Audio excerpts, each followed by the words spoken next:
जय गुरु जी संगत जी, शुक्राना गुरु जी संगत जी। आज हम पावन ग्रंथ दिव्य आभा का अगला सत्संग पढ़ेंगे। पेज नंबर 89 पढ़ेंगे। सेठी अंकल का ये सत्संग है। लास्ट सत्संग हमने पढ़ा था उनका परम पिता का संतान सुख आशीष। आज उनका दूसरा सत्संग पढ़ेंगे, प्रथम दिवस और परीक्षा काल। संगत जी, ये सत्संग आप खुद भी सुनिए और औरों संगत तक भी, और लोगों तक भी, और संगत तक भी, जो गुरु जी की संगत हैं, नॉन संगत हैं, आप उन सब तक इन सत्संग्स को शेयर कीजिए, क्योंकि ये सब जो भी सत्संग्स दिव्य आभा पावन ग्रंथ में, डिवाइन बुक में हैं, वो सब एकदम सच्चे हैं। संगत जी के अपने पर्सनल एक्सपीरियंसेस हैं, जो गुरु जी ने उनका कल्याण किया है, सब सारे सत्संग उसमें वही हैं। तो इन सत्संग्स को पढ़ के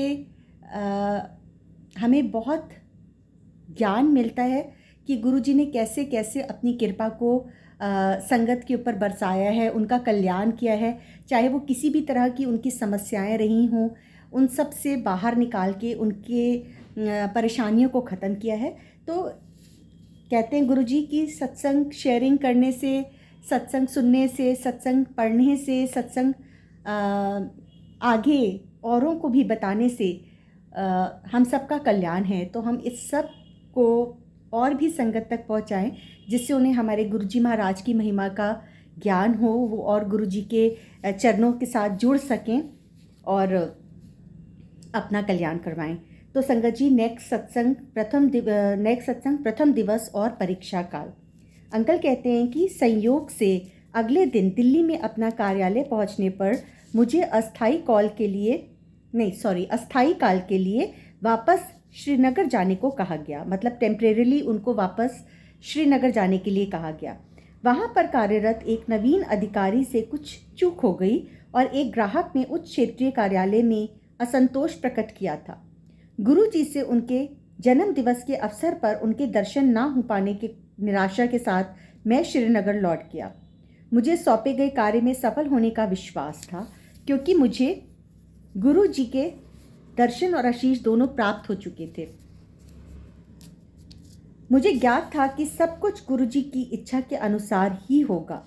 कठिन परिस्थितियों में मैं श्रीनगर और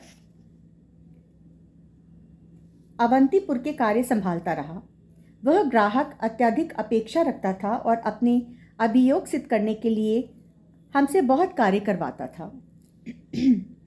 संभवतः इससे पूर्व मैं यह कार्य ना कर पाता, पर इस बार अंतर था। मेरे पास एक आश्रय था और कठिन काल में मैं उनको याद करता था।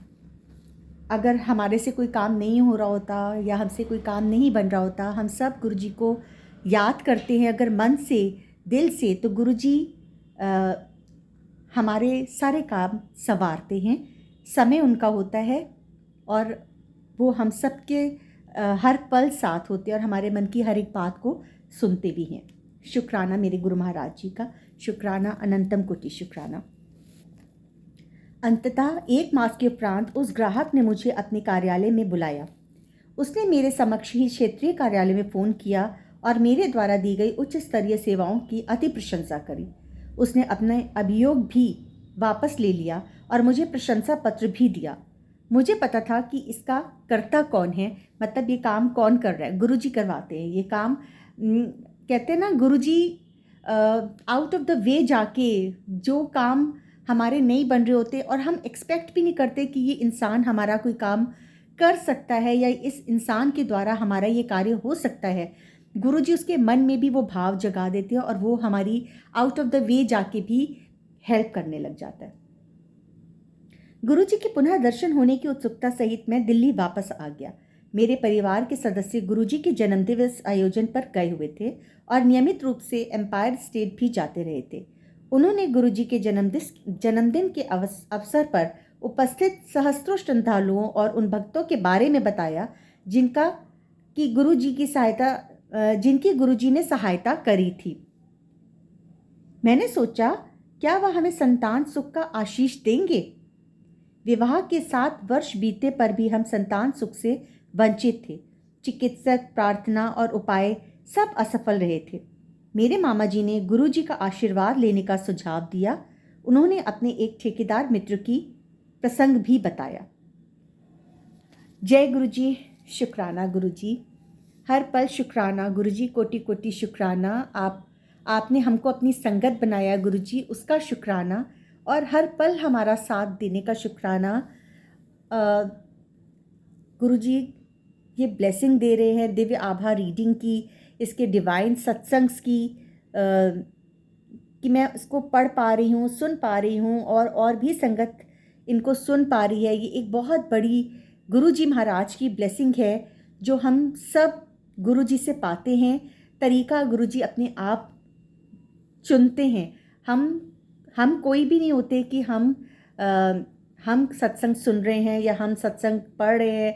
गुरुजी ने जो हमसे पढ़वाना होता है, जो हमसे बुलवाना होता है, या जो भी हमको सुनवाना होता है, वो उनकी मर्ज़ी होती है, वो हमको वही सुनवाते हैं।